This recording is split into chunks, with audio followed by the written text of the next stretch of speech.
7 मई 2025 को पहलगाम में धर्म पूछकर 26 बेगुनाह लोगों की हत्या करने वाले आतंकी जब पाकिस्तान की जमीन पर अपने ठिकानों में आराम से सो रहे थे, तब उन्हें बिल्कुल अंदाजा नहीं था कि ये रात उनके लिए आखिरी साबित होने वाली है। रात लगभग 1:05 से 1:30 के बीच पाकिस्तान के सियालकोट, मुरीद के और बहावलपुर और साथ ही पोके के मुजफ्फराबाद, कोटली और भिंबर में मौजूद आतंकी ठिकानों पर एक साथ हमला किया गया। लश्कर-ए-तैयबा, जैश-ए-मोहम्मद और हिजबुल मुजाहिदीन के कुल 9 ठिकानों पर 24 मिसाइलें और कई बम गिराए गए। रात के सन्नाटे में चारों तरफ धुएं का गुबार फैल गया और कुछ ही मिनटों में आतंक के ये सभी अड्डे पूरी तरह तबाह हो गए। ये कार्रवाई भारत की तरफ से उन आतंकियों और उनके हैंडलर्स के खिलाफ थी जो पाकिस्तान में छिपकर भारत में मासूम लोगों को मारते रहे हैं। इस मिशन को ऑपरेशन सिंदूर नाम दिया गया। ये उन माँओं और बहनों के दर्द का जवाब था जिनकी आंखों के सामने पहलगाम में उनके परिवार उजाड़ दिए गए थे। ऑपरेशन सिंदूर को आतंकवाद के खिलाफ भारत की अब तक की सबसे बड़ी मिलिट्री एक्शन माना जा रहा है। पहली बार भारत ने इंटरनेशनल बॉर्डर से करीब 100 किलोमीटर अंदर जाकर आतंकी ठिकानों को निशाना बनाया। इस ऑपरेशन में 100 से ज्यादा आतंकियों के मारे जाने की जानकारी सामने आई। इनमें जैश-ए-मोहम्मद के चीफ मसूद अजहर के परिवार के 10 लोग और उसके 4 करीबी एसोसिएट्स शामिल थे। ये हमला इतना जोरदार था कि सैकड़ों बेगुनाह लोगों की मौत का जिम्मेदार मसूद अजहर खुद टूट गया और ये कहते हुए सुना गया कि काश वो भी इस हमले में मारा गया होता। अब सवाल ये था कि भारत ने पाकिस्तान के अंदर इतना बड़ा ऑपरेशन कैसे किया, इसकी प्लानिंग कैसे हुई और इसके बाद हालात कैसे बदले। आतंकी ठिकाने तबाह होने के बाद पाकिस्तान ने घबराकर भारत के सिविलियन एरियाज और मिलिट्री साइट्स को नुकसान पहुंचाने की कोशिश की, लेकिन वो इसमें पूरी तरह नाकाम रहा। इसके जवाब में इंडियन आर्म्ड फोर्सेज ने पाकिस्तान के 11 एयरबेस पर कड़ी कार्रवाई की। इससे पाकिस्तान को भारी नुकसान हुआ और उसे पीछे हटने पर मजबूर होना पड़ा। पहलगाम हमले को अंजाम देने वाले 4 आतंकी हमले के बाद जंगलों में भाग गए, लेकिन भारत ने साफ कहा कि इस हमले के जिम्मेदार लोगों और इसकी साजिश रचने वालों को उनकी सोच से भी बड़ी सजा दी जाएगी। भारत ने यह भी साफ किया कि ये एक बेहद प्रिसाइज और जॉइंट मिलिट्री ऑपरेशन था जिसमें पाकिस्तान और पाकिस्तान ऑक्यूपाइड जम्मू एंड कश्मीर में मौजूद 9 बड़े टेरर कैंप्स को निशाना बनाया गया। इसका मकसद सिर्फ पहलगाम हमले के विक्टिम्स को जस्टिस दिलाना था। हमले के बाद पाकिस्तान की ओर से रात के अंधेरे में ड्रोन्स भेजे गए, लेकिन इंडियन आर्मी ने तुरंत एक्शन लेते हुए करीब 50 ड्रोन्स को हवा में ही नष्ट कर दिया। इसके साथ ही देशवासियों को भरोसा दिलाया गया कि मातृभूमि पर किसी भी तरह का हमला सफल नहीं होने दिया जाएगा। इसी दौरान लाहौर में मौजूद पाकिस्तान का एयर डिफेंस रेडर और डिफेंस सिस्टम भी इंडियन फोर्सेज की कार्रवाई में पूरी तरह न्यूट्रलाइज कर दिया गया।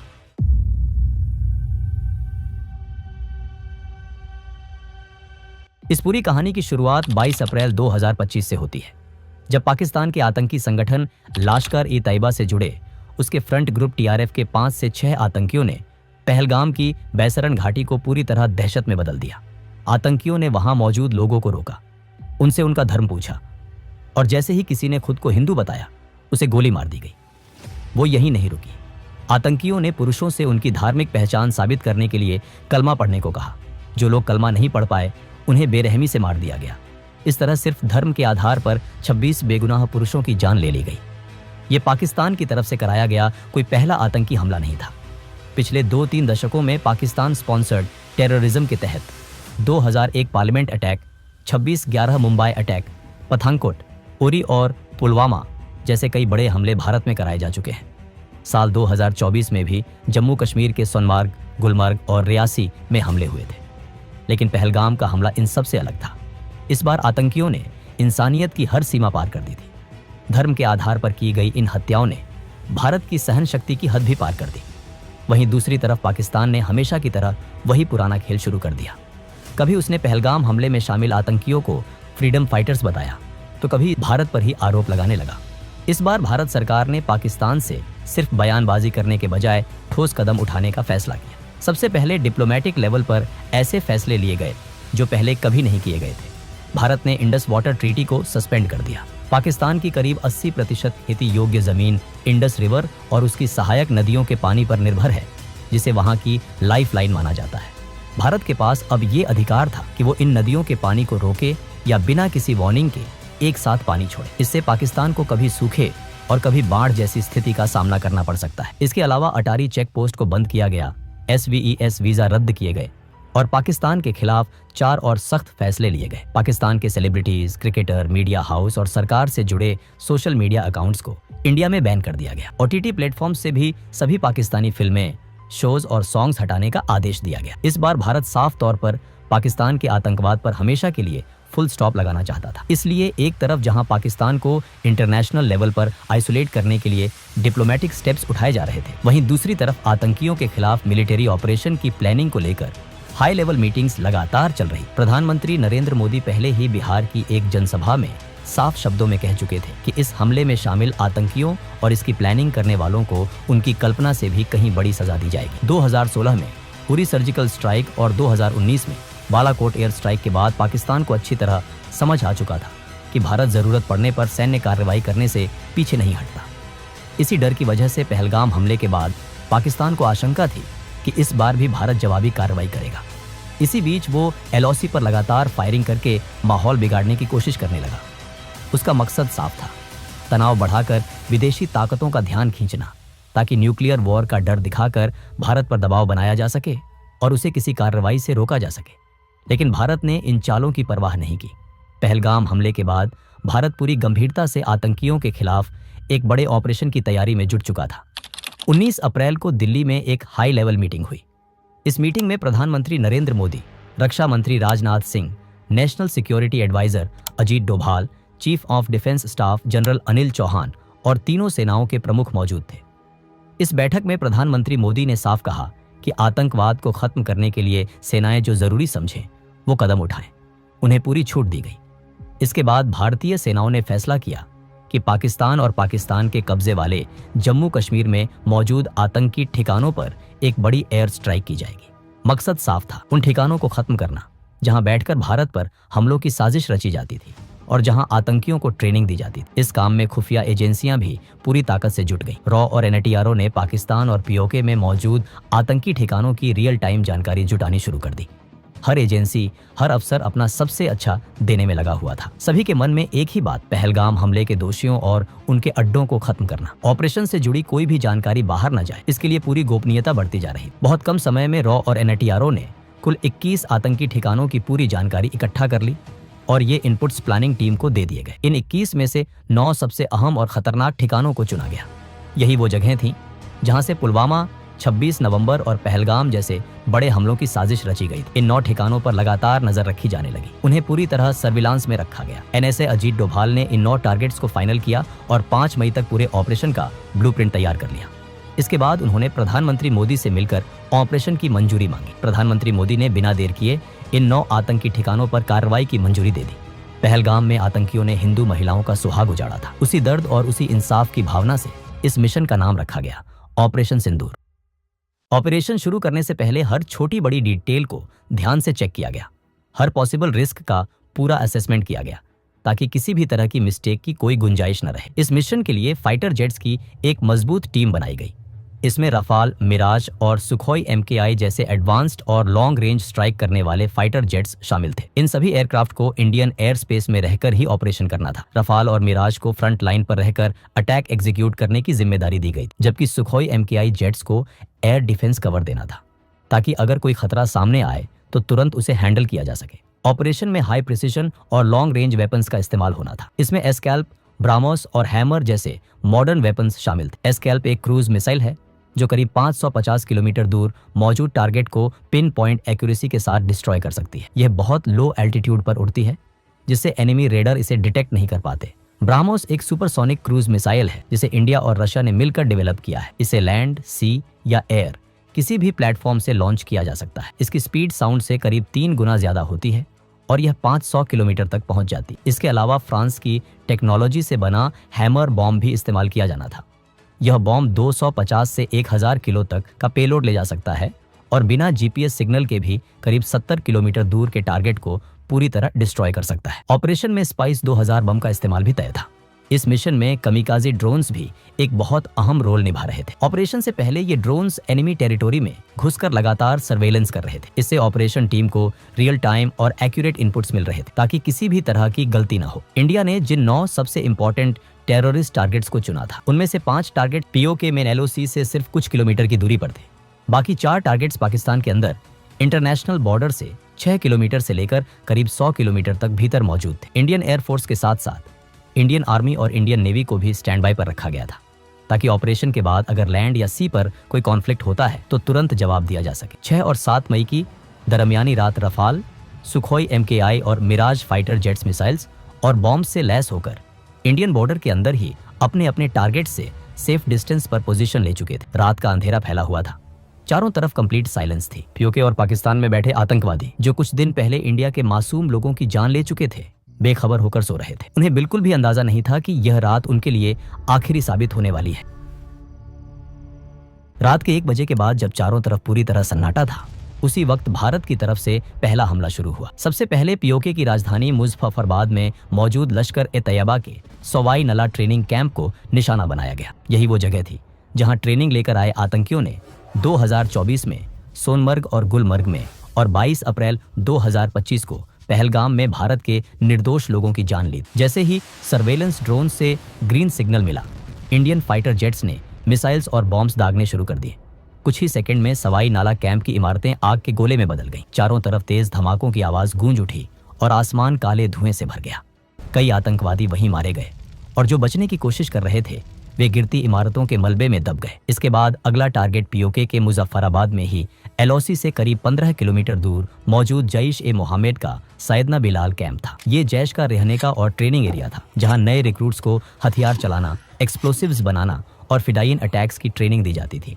तीसरा टारगेट LOC से करीब 30 किलोमीटर दूर पीओके के कोतली इलाके में मौजूद लश्कर-ए-तैयबा का गुलपुर कैंप था। इन दोनों कैंप्स पर भी हमला कर दिया गया। इसी कैंप से ट्रेनिंग लेकर आए आतंकियों ने अप्रैल 2023 और जून 2024 में पुंछ में तीर्थ यात्रियों से भरी बसों पर हमला किया था। सैयदना बिलाल कैंप और गुलपुर कैंप पर मिसाइल्स और बॉम्ब्स की लगातार बारिश होने लगी। इस पूरे वक्त प्रधानमंत्री नरेंद्र मोदी लगातार NSA अजित डोभाल के संपर्क में थे और ऑपरेशन की हर अपडेट ले रहे थे। इसके बाद इंडियन फाइटर जेट्स का अगला निशाना भिम्बर इलाके में लश्कर-ए-तैयबा का बरनाला कैंप और कोतली में जैश-ए-मोहम्मद का अब्बास कैंप बना। बरनाला कैंप में लश्कर अपने आतंकियों को हथियार चलाने, फेक IDs बनाने और जंगल में सर्वाइव करने की ट्रेनिंग देता था। वहीं अब्बास कैंप, जिसकी कैपेसिटी करीब 15 टेररिस्ट्स की थी, वहां जैश-ए-मोहम्मद फिदायीन तैयार करता था।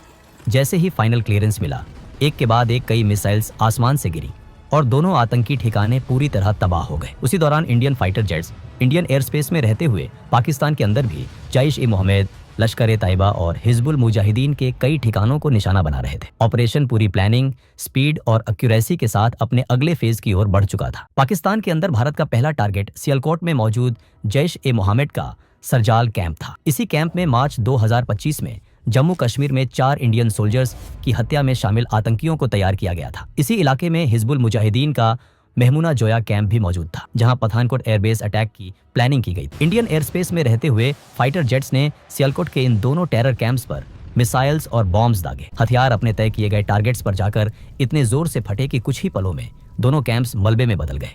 इसके बाद इंडियन फाइटर जेट्स ने बॉर्डर से करीब 18 से 25 किलोमीटर दूर मुरीदके में मौजूद लश्कर-ए-तैयबा के सबसे बड़े अड्डे मरकाजी-तैयबा कैंप को निशाना बनाया। ये वही जगह थी जहां 1990 से आतंक की जड़ें मजबूत की जा रही थी। यहीं 2008 के मुंबई अटैक के लिए अजमल कसाब और उसके साथियों को ट्रेनिंग दी गई थी। डेविड हेडली और तहावुर राना जैसे कॉन्स्पिरेटर्स को भी यहीं तैयार किया गया था। जब इस कैंप के एग्जैक्ट कोऑर्डिनेट्स सामने आए तो ऑपरेशन से जुड़े जवानों के अंदर सालों से जमा गुस्सा और दर्द और ज्यादा तेज हो गया। ये सिर्फ एक टारगेट नहीं था, बल्कि उन लोगों का ठिकाना था जिन्होंने पूरे देश को दहला दिया था।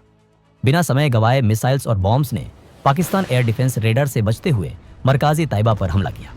जोरदार धमाकों से जमीन कांप उठी, आसमान गूंज गया और कुछ ही पलों में आतंक का यह किला पूरी तरह ढह गया। इन हमलों के साथ भारत पाकिस्तान में चल रहे 8 बड़े आतंकी ठिकानों को खत्म कर चुका था, लेकिन अभी एक सबसे बड़ा और खतरनाक अड्डा बाकी था।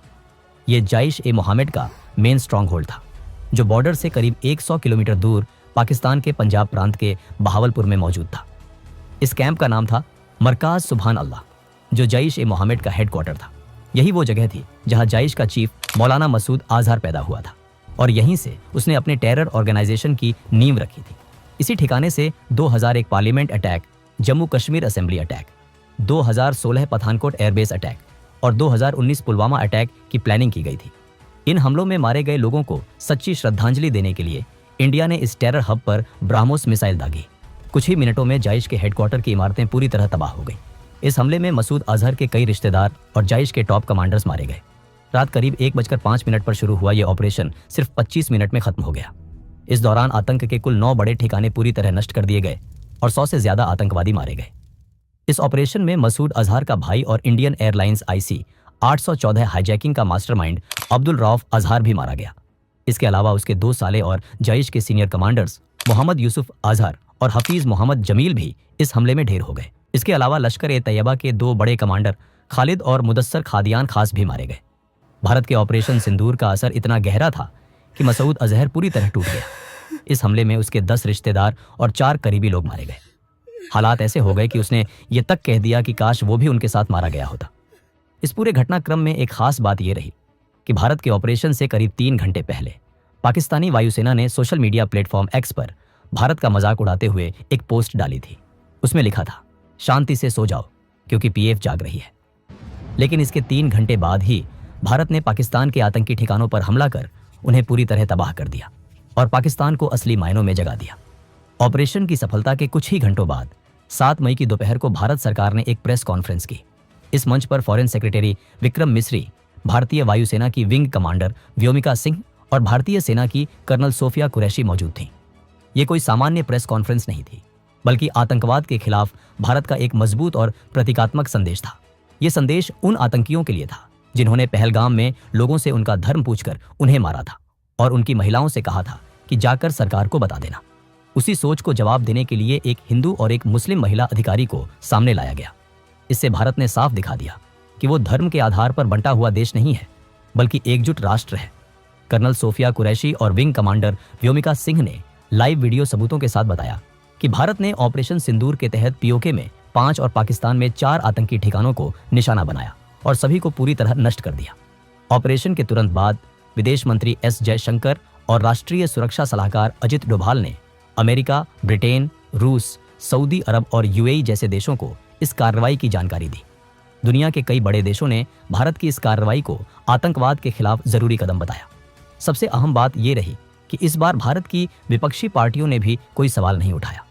सभी ने सेना की सराहना की, सरकार का समर्थन किया और आतंकवाद के खिलाफ देश की एकजुटता दिखाई। इसके बाद पाकिस्तान के रक्षा मंत्री ख्वाजा आसिफ ने बयान दिया कि अगर भारत हमले रोक देता है तो पाकिस्तान भी कोई जवाबी कार्रवाई नहीं करेगा। लेकिन उनकी बातों के उलट पाकिस्तानी सेना लगातार LOC पर भारत के रिहायशी इलाकों को निशाना बना रही थी। पाकिस्तान की ओर से सबसे ज्यादा गोलीबारी पुंछ इलाके में हुई। इस फायरिंग में 12 बेगुनाह लोगों की मौत हो गई, जिनमें 4 छोटे बच्चे भी शामिल थे। इसी हमले में भारतीय सेना के लांस नायक दिनेश कुमार भी शहीद हो गए। इतना ही नहीं, पाकिस्तान यहीं नहीं रुका, उसने भारत के खिलाफ एक बड़े सैन्य हमले की भी कोशिश की। 7 और 8 मई की रात के बीच पाकिस्तान ने जम्मू कश्मीर, पंजाब और गुजरात के करीब 15 शहरों में स्थित भारतीय सैन्य ठिकानों, आम नागरिक इलाकों और धार्मिक स्थलों को ड्रोन और मिसाइलों से निशाना बनाने का प्रयास किया। लेकिन भारत पहले से ही पाकिस्तान की मंशा को समझ चुका था और पूरी तरह सतर्क था। जैसे ही ये ड्रोन और मिसाइल भारतीय हवाई सीमा में घुसे, भारत की मजबूत और कई स्तरों वाली वायु रक्षा प्रणाली ने उन्हें आसमान में ही नष्ट कर दिया। पाकिस्तान की यह साजिश पूरी तरह नाकाम हो गई। भारत ने पाकिस्तान को बता दिया कि वो अपने सुरक्षा से कभी समझौता नहीं करता। अगर कोई देश या संगठन भारत की ओर आंख उठाकर देखेगा तो उसका जवाब उसी भाषा में दिया जाएगा।